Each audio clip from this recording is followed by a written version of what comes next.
নিজের বউয়ের সাথে জার্মানিতে এক কনফারেন্সে যোগ দেওয়ার সময় ডক্টর মার্টিন নামের এই লোকটার সাথে ঘটে যায় এক ভয়াবহ গাড়ি দুর্ঘটনা। কিন্তু সবচেয়ে অবাক করা ব্যাপার হলো, সে যখন কোমা থেকে ফিরে আসে তখন কেউই তাকে চিনতে পারে না। এমনকি তার আপন স্ত্রীও তাকে বলে বসেছে, আপনার সাথে এর আগে কখনো আমার দেখা হয়নি। এখন প্রশ্ন হলো, ঠিক কি কারণে পুরো পৃথিবীর মানুষ তাকে এভাবে ভুলে গেল? নাকি তার নিজের মস্তিষ্কেই এমন কিছু হলো যার জন্য সে আর কাউকে চিনতে পারছে না? অসাধারণ সাইকোলজিক্যাল থ্রিলার মুভি আননোনের এক্সপ্লেনেশন নিয়ে। মুভির একদম শেষে তুমি যা জানতে পারবে তাতে তোমার মাথার হুঁশ একদম উড়ে যাবে। তো চলো একটা লাইক ঠুকে দিয়ে শুরু করে আজকের মুভি এক্সপ্লেনেশন। মুভির শুরুতে আমরা ডক্টর মার্টিনকে তার স্ত্রী লিসের সাথে দেখতে পাই, যারা একটা অনুষ্ঠানে অংশগ্রহণ করার জন্য প্লেনে করে জার্মানির বার্লিন শহরে যাচ্ছিল। আসলে সেই অনুষ্ঠানটা ছিল মূলত একটা বায়োটেকনিক্যাল রিসার্চ নিয়ে, যেখানে প্রথমবারের মতন পুরো দেশবাসীর সামনে সেই রিসার্চটা উন্মোচন করা হবে। বার্লিনে পৌঁছানোর পর তারা এয়ারপোর্ট থেকে একটা ট্যাক্সি নেয়, কিন্তু তাড়াহুড়ার মধ্যে মার্টিন তার একটা লাগেজ সেখানে ভুলে রেখে যায়। এবার হোটেলে পৌঁছে লাগেজগুলো নামানোর সময় সে বুঝতে পারে যে তার একটা লাগেজ সে হারিয়ে ফেলেছে। অন্যদিকে লিসা তাদের রুমের ইনফরমেশন গুলো নেওয়ার জন্য যখন হোটেলের রিসেপশনে কথা বলছিল, ঠিক তখন সে জানতে পারে যে তাদের নামে কোনো রুমই এখানে বুকিং করা হয়নি। এই কথা শুনে লিসা অনেক রেগে যায় এবং সে মার্টিনের দিকে তাকালে বুঝতে পারে যে মার্টিন ট্যাক্সিতে করে কোথাও চলে যাচ্ছে। যদিও লিসা জানতো না যে মার্টিন আসলে তার হারানো লাগেজ খুঁজতে আবারও এয়ারপোর্টের দিকে রওনা হয়েছে। এবার ট্যাক্সিতে থাকা অবস্থায় মার্টিন বারবার চেষ্টা করে লিসাকে ফোন করে বিষয়টা জানানোর, কিন্তু নেটওয়ার্কের সমস্যা থাকার কারণে সে এমনটা করতে পারে না। এখানে ট্যাক্সিটা চালাচ্ছিল একটা মেয়ে, যাকে মার্টিন আদেশ দেয় অন্য রাস্তা দিয়ে যাওয়ার জন্য, কারণ তারা অনেকক্ষণ ধরেই এই জ্যামে আটকে রয়েছে। তাই মেয়েটা যখন অন্য রাস্তা দিয়ে যেতে থাকে, ঠিক তখনই তাদের ট্যাক্সিটি একটা দুর্ঘটনার শিকার হয় এবং এর ফলে সেই ট্যাক্সিটা ব্রিজ ভেঙে পড়ে যায় নদীর মধ্যে। এই দুর্ঘটনার ফলে মার্টিন সেখানেই অজ্ঞান হয়ে পড়ে থাকে। তবে সেই মেয়েটা তখনও সেখানে সজাগ ছিল এবং সে দ্রুত গাড়ি থেকে বের হয়ে মার্টিনকেও সেখান থেকে উদ্ধার করে আনে। এখন এই দুর্ঘটনার কথা শুনে মেডিকেল টিমও সেখানে চলে আসে এবং মার্টিনকে হুঁশে আনার চেষ্টা করতে থাকলে সেই মেয়েটা কেন যেন চুপচাপ সেখান থেকে পালিয়ে যায়। এর পরের দৃশ্যে আমরা মার্টিনকে একটা হসপিটালে দেখতে পাই, যেখানে তার জ্ঞান ধীরে ধীরে ফিরছিল। জ্ঞান ফেরার পর একজন ডক্টর তাকে জানায় সে গত 4 দিন ধরে কোমায় আছে এবং অ্যাক্সিডেন্টের পর থেকে এখনো পর্যন্ত কেউ তার খোঁজও নিতে আসেনি। এটা শুনে মার্টিন অনেক অবাক হয়ে যায়, কারণ তার স্ত্রী তো এই শহরেই রয়েছে। তখন ডক্টর আরো জানায় যে মার্টিনের কাছ থেকে তারা কোনো আইডেন্টিফিকেশন না পাওয়ায় তার সম্পর্কে তারা কিছুই জানতে পারেনি, অর্থাৎ মার্টিনের কাছে না আছে কোনো পাসপোর্ট কিংবা অন্য কিছু। এই কথা শুনে মার্টিন ধারণা করে যে হয়তো তার স্ত্রী জানেই না যে সে এই হসপিটালে আছে। তাই তখনই একজন নার্স এসে মার্টিনকে তার সকল জিনিসপত্র দিয়ে দেয় এবং সেখানে থাকা একটা ঘড়ি দেখে তার মনে পড়ে যে এই ঘড়িটা তার স্ত্রী লিসায় তাকে গিফট দিয়েছিল। এছাড়াও সেখানে একটা ডায়েরিও ছিল, যার শেষের অংশে কিছু সংখ্যা লেখা ছিল। এখন এগুলো কে লিখেছে বা কেন লিখেছে তার উত্তর মার্টিনের জানা ছিল না। এরপর মার্টিন টিভি ছাড়লে একটা প্রোগ্রাম দেখতে পায়, যেখানে সেই অনুষ্ঠানের ব্যাপারে কথা হচ্ছিল, যার উদ্দেশ্যে মার্টিন এবং লিসা ট্যাক্সি নিয়ে এসেছিল। তাই সে দ্রুত তার জিনিসপত্র গুছিয়ে সেই হোটেলের উদ্দেশ্যে রওনা দেয়, এটা ভেবেছে তার ওয়াইফ তাকে নিয়ে হয়তো অনেক চিন্তিত রয়েছে। কিন্তু ডাক্তার তাকে সেখানে যেতে বারণ করে, কারণ তার অবস্থা এখনো আশঙ্কাজনক। কিন্তু মার্টিন কোনো কথা শোনে না এবং সে চলে যায় ওই হোটেলে। কিন্তু যাওয়ার আগে ডাক্তার তার একটা কার্ড মার্টিনকে দিয়ে বলে যাতে কোনো সমস্যা হলে মার্টিন যেন তাকে ফোন করে। এদিকে মার্টিন এরপরে সেই হোটেলে গেলে দেখতে পায় যে তার ওয়াইফ খাবার রুমে হাঁটা চলাফেরা করছে। তাই সে ওই রুমের দিকে যেতে থাকলে হোটেলের গার্ডরা তাকে সেখানেই আটকায় এবং আইডেন্টিফিকেশন চাইলে যখন মার্টিন তা দিতে পারে না, তখন সে বলে যে তার স্ত্রী এখানে রয়েছে এবং সে তাকে চিনতে পারবে। ঠিক তখনই তারা কনফার্ম হওয়ার জন্য যখন মার্টিনের সাথে তার স্ত্রীর কাছে যায়, তখন মার্টিনের স্ত্রী তাকে বলে যে সরি, আমি তো আপনাকে চিনতে পারছি না। আরো সবচেয়ে অবাক করা বিষয় হলো, ঠিক তখনই একজন লোক সেখানে এসে নিজেকে ডক্টর মার্টিন বলে পরিচয় দেয়। এই দৃশ্য দেখে মার্টিন পুরোই শকড হয়ে পড়ে এবং সে কিছুতেই বুঝতে পারে না যে তার সাথে এগুলো কেন হচ্ছে। এছাড়াও সেই নকল মার্টিনের কাছে সকল আইডেন্টিফিকেশনে ছিল, যা এই মুহূর্তে আসল মার্টিনের কাছে ছিল না। তাই সে চাইলেও তখন কিছুই করতে পারছিল না। ফলে তখন সেই গার্ডদের ম্যানেজার আসল মার্টিনকে নিয়ে চলে যায় তার অফিসে এবং বলে, তুমি যাকে তোমার স্ত্রী দাবি করছো সে সকাল 9টায় আমাদের হোটেলে প্রবেশ করেছিল। এছাড়াও তার হাজবেন্ড মার্টিন এখানে আসে দুপুর 3টার দিকে। আমাদের কাছে এর সিসিটিভি ফুটেজ রয়েছে এবং এই ফুটেজে এটাই প্রমাণিত হয় যে তোমার বলা প্রতিটা কথাই মিথ্যে। এমন শক খেয়ে মার্টিন এবার বলতে থাকে যে আমরা ভিসা অফিসে গিয়েছিলাম, সেখানে সিসিটিভিতে তোমরা আমাদের ছবি দেখতে পারো। কিন্তু গার্ডরা এবার তাকে জানায় যে থ্যাঙ্কস গিভিং ডে উপলক্ষে ভিসা অফিস নেক্সট 2 দিন বন্ধ থাকবে। অতএব এই মুহূর্তে তোমাকে পুলিশের কাছে হস্তান্তর করা ছাড়া আমাদের আর কোনো উপায় নেই। এই কথা শুনে মার্টিন অনেক ভয় পেয়ে যায় এবং সে ওই অবস্থাতে ডাক্তারের কার্ড দেখিয়ে বলে যে কিছুদিন আগে আমার একটা অ্যাক্সিডেন্ট হওয়াতে আমার মাথার অবস্থা তেমন একটা ভালো নেই, আর এর জন্য হয়তো আমি এমন আবল তাবল বলছি। এরপর তখন সেই ম্যানেজার মার্টিনকে একটা ট্যাক্সিতে উঠিয়ে দেয় যাতে ওই হসপিটালে সে আবারও যেতে পারে। তবে মার্টিন কিছু দূর যেতেই সেই ট্যাক্সি থেকে নেমে যায় এবং আবারও সেই হোটেলের সামনে এসে দূর থেকে তার স্ত্রীকে দেখে। সেই সময়টায় তার স্ত্রী তখন মনের আনন্দে নকল মার্টিনের সাথে ডিনার করছিল। এটা দেখে আসল মার্টিনের মন অনেক খারাপ হয়ে যায়। তবে এখানে আসলে তার কিছু করারই ছিল না, তাই এরপর সে চলে যায় একটা ফোন বুথে, যেখানে গিয়ে সে তার সহকর্মী প্রফেসর রোডনিকে কল দিলে যখন সেটা সে ধরে না, তখন মার্টিন একটা ভয়েস মেসেজের মাধ্যমে তার সাথে ঘটে যাওয়া সকল ঘটনা তাকে বলে দেয়। ঠিক তখনই তার নজর পড়ে একটা গাড়ির উপর এবং তার মনে হয় সেই গাড়ি তাকে অনেকক্ষণ ধরে ফলো করছে। তাই সে দ্রুত চলে যায় মেট্রো সাবওয়েতে এবং তখনই সে কনফার্ম হয় যে একজন লোক সত্যি সত্যি তার পিছু নিয়েছে। এবার মার্টিন দ্রুত দৌড় দিয়ে মেট্রোর ভিতরে চলে আসে, তবে গেট বন্ধ হয়ে যাওয়ায় পিছু করা লোকটি মেট্রোর ভিতরে ঢুকতে পারে না। মেট্রোতে যেতে যেতে সে তার ডায়েরিতে সকল অ্যাপয়েন্টমেন্টের ডিটেলস নোট করতে থাকে যেগুলো তার বার্লিনে এসে করার কথা ছিল। এরপর মেট্রো স্টেশন থেকে নেমে মার্টিন একটা ট্যাক্সি দেখতে পায় যার নাম্বারটি ঠিক সেই নাম্বারের সঙ্গে মিলে যায় যা সে অ্যাক্সিডেন্ট হওয়া ট্যাক্সির ভিতরে দেখতে পেয়েছিল। তাই সে দ্রুত চলে যায় সেই ট্যাক্সির অফিসে এবং সেখান থেকে জানতে পারা যায় যে সেই মেয়েটার নাম হচ্ছে জিনা, যে আগে সেই ট্যাক্সিটা চালাতো। মার্টিন এবার সেই মেয়েটার অ্যাড্রেস নিয়ে চলে যায় একটা রেস্টুরেন্টে যেখানে জিনা বর্তমানে কাজ করত। সেদিন তাকে বাঁচানোর জন্য মার্টিন জিনাকে ধন্যবাদ জানায় এবং এছাড়াও সে জানতে চায় যে সে তাকে কোথা থেকে তুলে কোথায় নামিয়ে দেওয়ার কথা বলেছিল। তবে জিনা কেমন যেন অদ্ভুত আচরণ করে আর তাকে কিছু না বলে সেখান থেকে দ্রুত চলে যেতে বলে, কারণ সে মার্টিনের সাথে কোনোভাবে কথা বলতে ইচ্ছুক না। 4 দিন কোমায় থাকার ফলে মার্টিনের অনেক কিছুই আসলে মনে নেই, তাই সে বুঝতে চায় তার সঙ্গে আসলে এগুলো কি হচ্ছে। তাই সে বারবার জিনাকে প্রশ্ন করতে থাকলেও জিনা তার কোনো উত্তর না দিলে তখন সে হতাশ মনে সেখান থেকে চলে যায়। এরপর রেস্টুরেন্ট থেকে বের হয়ে মার্টিন চলে যায় তার অ্যাপয়েন্টমেন্ট গুলো অ্যাটেন্ড করতে, যেগুলো সে তার ডায়েরিতে লিখে রেখেছিল। তার প্রথম অ্যাপয়েন্টমেন্ট ছিল সকাল 12:30টায় প্রফেসর লিও ব্রেসলেটের সাথে, কিন্তু সেখানে গিয়ে সে দেখতে পায় যে নকল মার্টিন আগে থেকে লিওর সাথে কাজ করছে। মার্টিন বারবার প্রফেসরকে বোঝানোর চেষ্টা করে যে সেই ব্যক্তিটা আসল মার্টিন নয়। তবে এখানে আশ্চর্যের ব্যাপার হচ্ছে নকল মার্টিন আসল মার্টিনের সকল পার্সোনাল বিষয় জানতো। এমনকি আসল মার্টিনও প্রফেসরের সাথে যেসব কথাগুলো ফোনে বলেছিল সেগুলো নকল মার্টিনের জানা ছিল।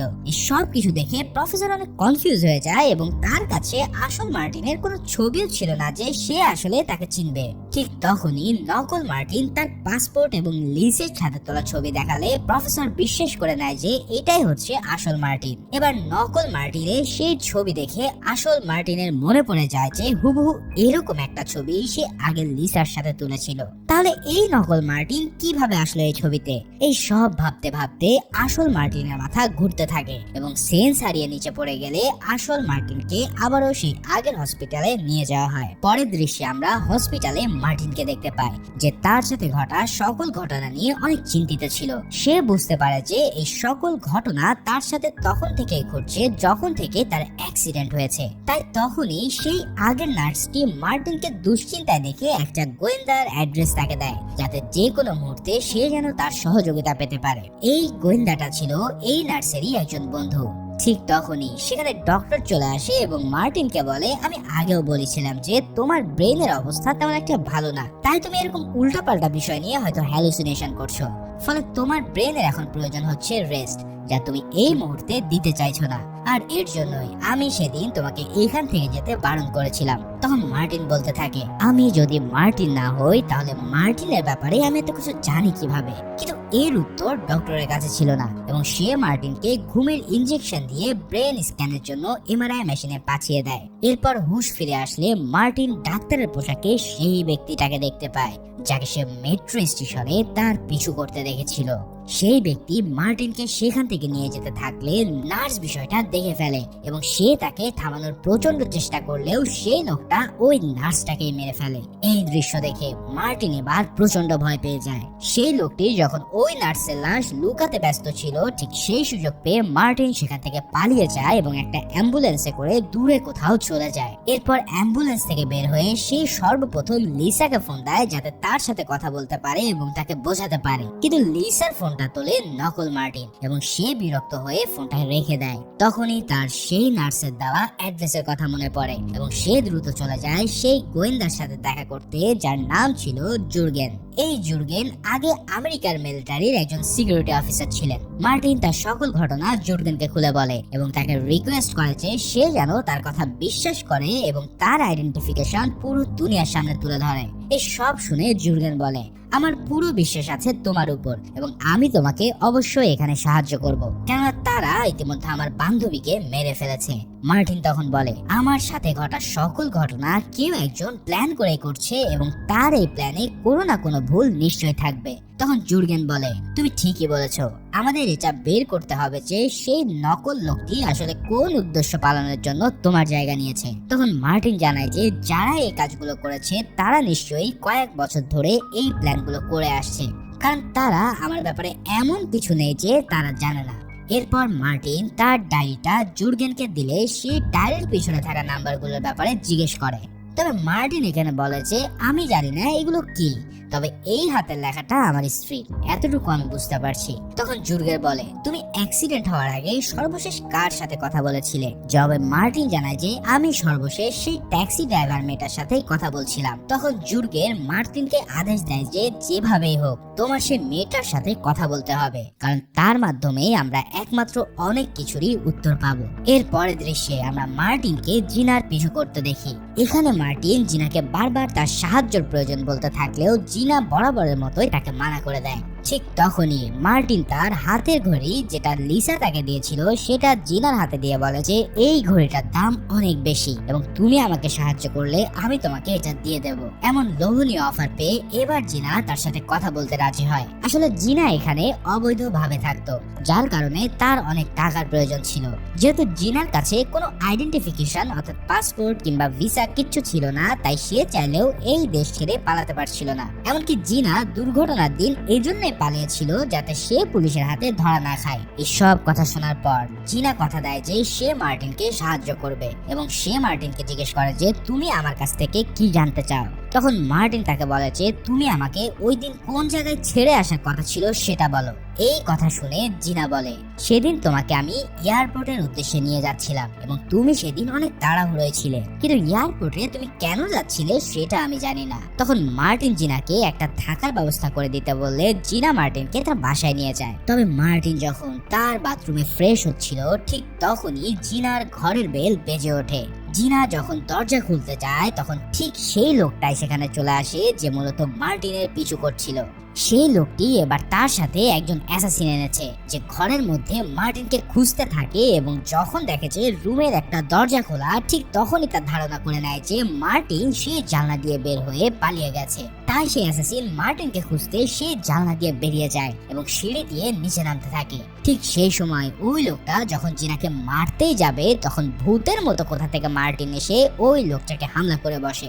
মারামারির এক পর্যায়ে সেই লোকটি মার্টিনকে প্রায় মেরেই ফেলবে, তখন জিনা পিছন থেকে এসে লোকটার গলায় ইনজেকশন বসিয়ে দেয় এবং লোকটা সেখানেই মারা যায়। এরপর তারা দুজনে একটা গাড়ি নিয়ে দ্রুত সেখান থেকে পালাতে থাকলে আরেকজন অ্যাসাসিন, যে মূলত মার্টিনকে খোঁজার জন্য নিচে গিয়েছিল, তার গাড়ির সাথে মার্টিনের গাড়ির মুখোমুখি সংঘর্ষ হয়।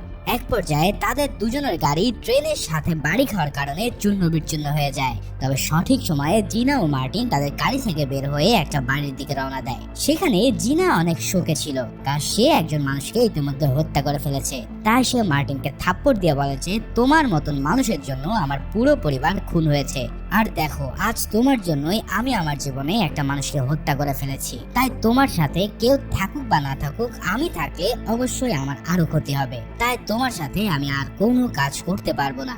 এই কথা বলে জিনা সেখান থেকে বিদায় নেয়। এই সব কাহিনী দেখে মার্টিন মনের দুঃখে তখন তার ডায়েরিতে থাকা সেই নাম্বারগুলো দেখতে থাকলে তার কিছু একটা মনে পড়ে।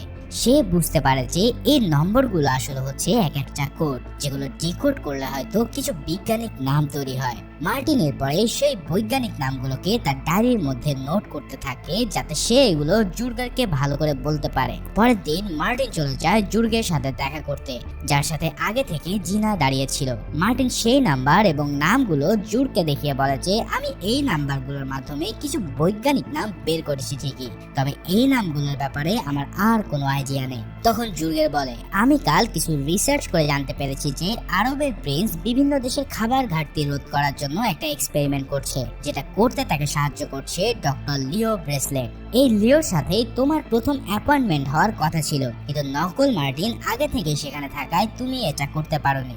জুর্গের আরো জানায় যে ইতিমধ্যে তার কাছে ইনটেল আছে যে এই প্রিন্সকে হত্যা করার জন্য এই শহরে অ্যাসাসিন এসেছে।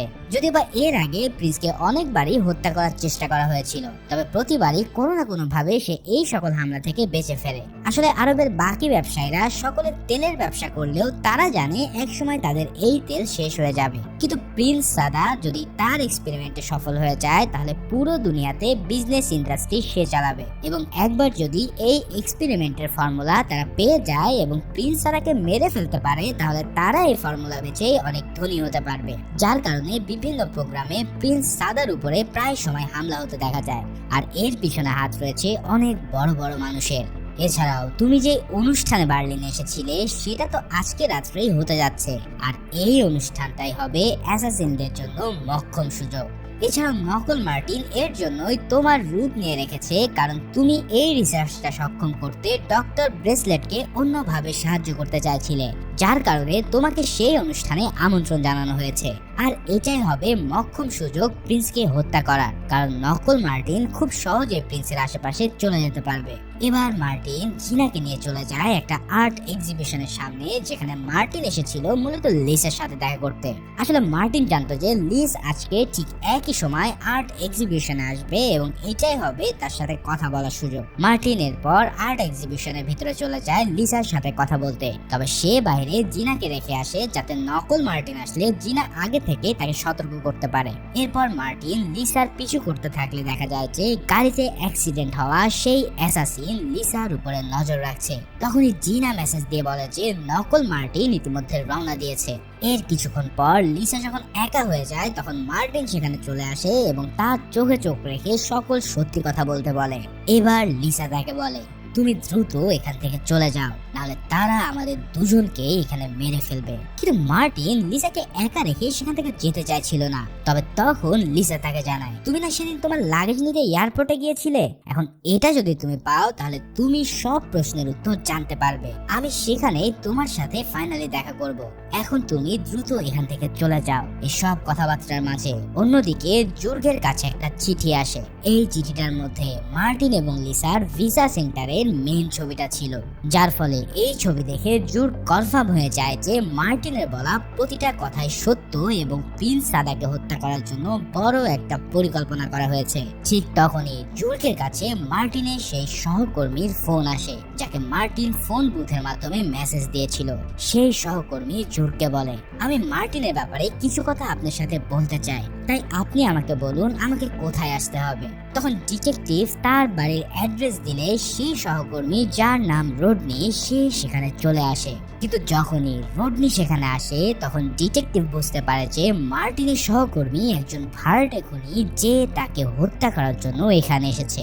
ডিটেকটিভ জানে যে তার থেকে সকল তথ্য বের করার জন্য রডনি তাকে অনেক টর্চার করবে, তাই ডিটেকটিভ নিজের চায়ে বিষ মিশিয়ে রডনি আসার আগে নিজেকে শেষ করে দেয়। অন্যদিকে মার্টিন জিনাকে নিয়ে রওনা দেয় এয়ারপোর্টের উদ্দেশ্যে এবং সেখানকার সিকিউরিটি অফিসে কথা বললে মার্টিন তার লাগেজটা পেয়ে যায়। তবে সেখানকার অফিসাররা আগে কনফার্ম হওয়ার জন্য লাগেজটি তল্লাশি করে এবং তার ভিতরে ডক্টর মার্টিনের পাসপোর্ট পেলে বোঝা যায় যে হ্যাঁ, এটাই হচ্ছে তার আসল লাগেজ। এবার লাগেজটা পাওয়ার পর মার্টিন অনেক খুশি হয়েছিল এবং তারা দুজনে এয়ারপোর্টে বসে পুরো লাগেজ তন্ন করছিল। তবে তখন জিনা মার্টিনকে বলে যে এই জায়গাটা আমার মোটেও নিরাপদ লাগছে না, তাই আমাদের আমাদের এই মুহূর্তে এখান থেকে চলে যাওয়া উচিত। কিন্তু মার্টিন এখান থেকে যেতে চায় না, কারণ তার ওয়াইফ বলেছিল যে সে এখানে আসবে। তাই জিনা সেখান থেকে চলে যেতে চাইলে মার্টিন লাগেজ থেকে অনেকগুলো টাকা বের করে তার হাতে দেয়, কারণ জিনা তাকে অনেকভাবে ইতিমধ্যে সাহায্য করেছে।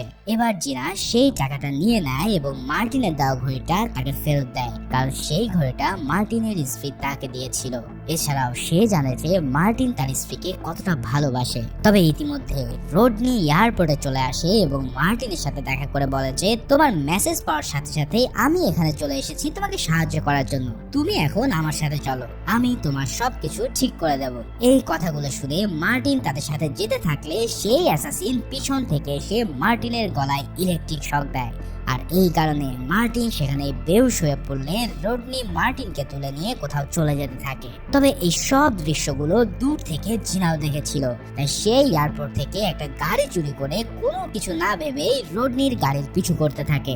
এবার রডনি মার্টিনকে একটা পুরাতন বিল্ডিং এ নিয়ে এসেছিল, যেখানে বর্তমানে কেউই থাকে না। সেই অ্যাসাসিন মার্টিনকে টেনে গাড়ি থেকে নামালে মার্টিন রডনিকে জিজ্ঞেস করে যে সে এমন করছে কেন।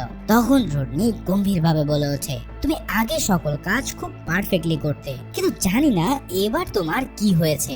সত্যি কথা বলতে ডক্টর মার্টিন বলে আসলে কেউই নেই, এবং এই নামটির অস্তিত্ব তৈরি করা হয়েছিল মূলত সেই অনুষ্ঠানে প্রবেশ করার জন্য।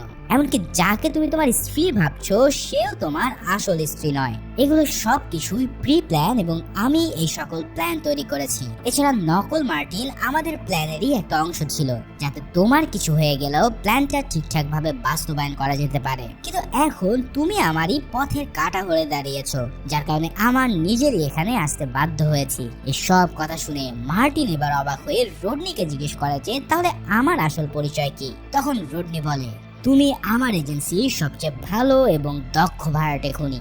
ভাইরে ভাই, বুঝতে পারছো আসলে এই মার্টিন ছিল একজন প্রফেশনাল অ্যাসাসিন। মূলত এই মিশনে তাকে প্রিন্সকে হত্যা করার কথা ছিল, কিন্তু মাঝখানে একটা অ্যাক্সিডেন্ট হয়ে যাওয়ার কারণে পুরো প্ল্যানটা গুবলেট হয়ে যায়। আর এই গুবলেট হয়ে যাওয়ার কারণে রডনি এবার ওই অ্যাসাসিনকে দায়িত্ব দেয় মার্টিনকে মেরে ফেলার। তবে তারা যখন মার্টিনকে মারতে যাবে ঠিক সেই সময় জিনা তার গাড়ি নিয়ে দ্রুত চালিয়ে দেয় ওই অ্যাসাসিনের উপরে।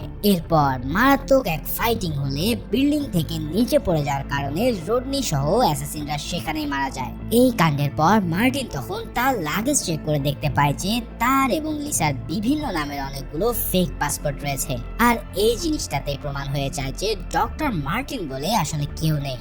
জিনা এবং মার্টিন আরো কিছু ডকুমেন্টস চেক করে জানতে পারে যে লিসা এবং মার্টিন 3 মাস আগেও বার্লিন এসেছিল এবং তারা সেই হোটেল উঠেছিল যেখানে আজ প্রিন্স সাদার অনুষ্ঠান হওয়ার কথা। সেই সময় মার্টিন এবং লিসা পুরো হোটেলে একটা বোম ইমপ্লান্ট করে রেখেছে, যাতে অনুষ্ঠানের সময় প্রিন্স ও তার সহযোগীদেরকে হত্যা করা যায়। তার মানে তাদের প্ল্যান অনুসারে আজই হচ্ছে সেই রাত যেদিন প্রিন্স সাদার উপরে হামলা করা হবে। এখন এই পুরো কাহিনী বুঝে যাওয়ার পরে মার্টিনের মন ঘুরে যায় এবং সে ভাবতে থাকে যেভাবেই হোক এই প্রিন্সকে তার বাঁচাতেই হবে। তাই পরের দৃশ্যে আমরা প্রিন্স সাদাকে দেখতে পাই তার আলিশান গাড়ি নিয়ে সেই পার্টিতে অ্যাটেন্ড করতে। কিছুক্ষণ পর ডক্টর লিও ব্রেসলেটও তার মেয়েদেরকে নিয়ে সেখানে চলে আসলে লিসা এবার প্রস্তুতি নিতে থাকে তার প্ল্যান বাস্তবায়ন করার জন্য। সে প্রথমে প্রিন্সকে স্বাগতম জানায় তার সাকসেসফুল রিসার্চের জন্য, আর অন্যদিকে জিনা ও মার্টিন সার্ভিস রুম দিয়ে হোটেলের ভিতরে চলে আসতে চাইলে সিকিউরিটি গার্ড তাদেরকে দেখে ফেলে এবং গার্ডরা দ্রুতই তাদেরকে আটক করে নেয়। মার্টিন এবার গার্ডদের ম্যানেজারকে বলতে থাকে যে সকল লোককে দ্রুত এখান থেকে বের করে দিতে হবে, কারণ কিছুক্ষণের মধ্যে এখানে একটা বোম ব্লাস্ট হতে যাচ্ছে। আর সবচেয়ে মজার ব্যাপার হচ্ছে এই বোমটা আমি 3 মাস আগে এখানে ফিট করে রেখেছি। এই সব কথা শুনে তো গার্ডদের কোনো কিছুই বিশ্বাসী হচ্ছিল না, তাই তারা মার্টিনের কোনো কথা না শুনে তাকে তাড়িয়ে দিতে চাইছিল। কিন্তু যখন মার্টিন তাদেরকে 3 মাস আগের ফুটেজ চেক করতে বলে তখন তারা দেখতে পায় যে মার্টিন এবং লিসা 3 মাস আগেও এই হোটেলে এসেছিল হাজবেন্ড ওয়াইফ পরিচয় দিয়ে। অন্যদিকে লিসা ওই বোমটা ইতিমধ্যে রিমোট কন্ট্রোল দিয়ে চালু করে দেয়, যার সময় ছিল মাত্র 5 মিনিট। লিসা এর জন্যই বোমটা চালু করে দিয়েছিল কারণ সে পেন ড্রাইভটি পেয়ে যায়। আসলে ব্রেসলেটের যেহেতু প্রেস প্রেস ব্রিফিং ছিল, তাই সে ওই পেন ড্রাইভটা কিছু সময়ের জন্য লিসার কাছে রেখে দিয়েছিল এবং সেই সুযোগে লিসা ওই পেন ড্রাইভে সকল ডাটা একটা ডিভাইসের মধ্যে কপি করে নেয়। যেহেতু লিসার প্রথম কাজ শেষ, তাই সে দ্বিতীয় কাজ করতে বোমটা চালু করে রাখে। ঠিক তখনই গার্ডরা এসে সকল গেস্টকে হোটেল থেকে বেরিয়ে যেতে বলে। এই অ্যানাউন্সমেন্ট শুনে সেখান থেকে প্রিন্স সাদা তার পুরো দলবল নিয়ে বেরিয়ে যাওয়া শুরু করে। এই কাণ্ড দেখে লিসা এবং মার্টিন বুঝতে পারে যে এখানে এই বোম ব্লাস্ট করে তাদের কোনো ফায়দা নেই। তাই লিসা দ্রুত চলে যায় সেই বোমটাকে ডিফিউজ করতে এবং মার্টিন তার কাজ করতে নিচে চলে যায়। অন্যদিকে মার্টিন ডক্টর ব্রেসলেটদের মেয়ের নাম জানতে পারে। এই নামগুলোর সাথে সেই বৈজ্ঞানিক নামগুলোর পুরোপুরি মিল ছিল। ঠিক তখনই সে বুঝতে পারে যে আসলে প্রিন্স নয়, বরং ডক্টর ব্রেসলেটকে মারার জন্যই এই সকল প্ল্যান বাস্তবায়ন করা হয়েছে।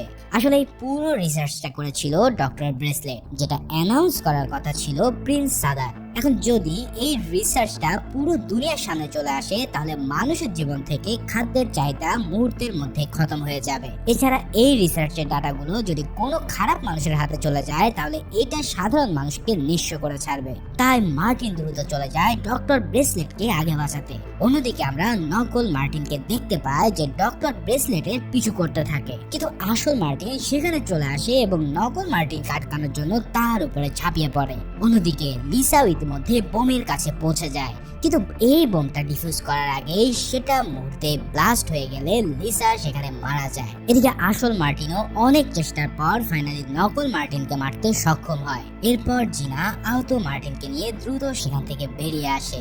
ফাইনালি এই বোমা ব্লাস্টে একমাত্র লিসা বাদে সবাই বেঁচে গিয়েছিল।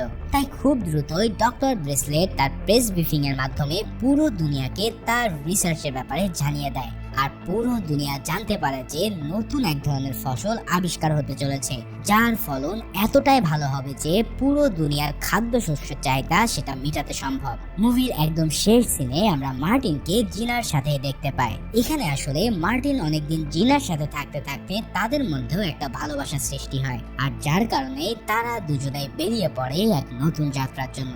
ঠিক এমনই একটা মুহূর্তের মধ্যে দিয়ে এই মুভিটা এখানেই শেষ হয়। ভিডিওটা ভালো লেগে থাকলে অবশ্যই একটা লাইক করো, আর শেষের টুইস্টটা কেমন লাগলো তা অবশ্যই জানিও। দেখা হচ্ছে পরের কোনো থ্রিলার ভিডিওতে। সেই পর্যন্ত সবাই ভালো ও সুস্থ থাকো। আল্লাহ হাফেজ।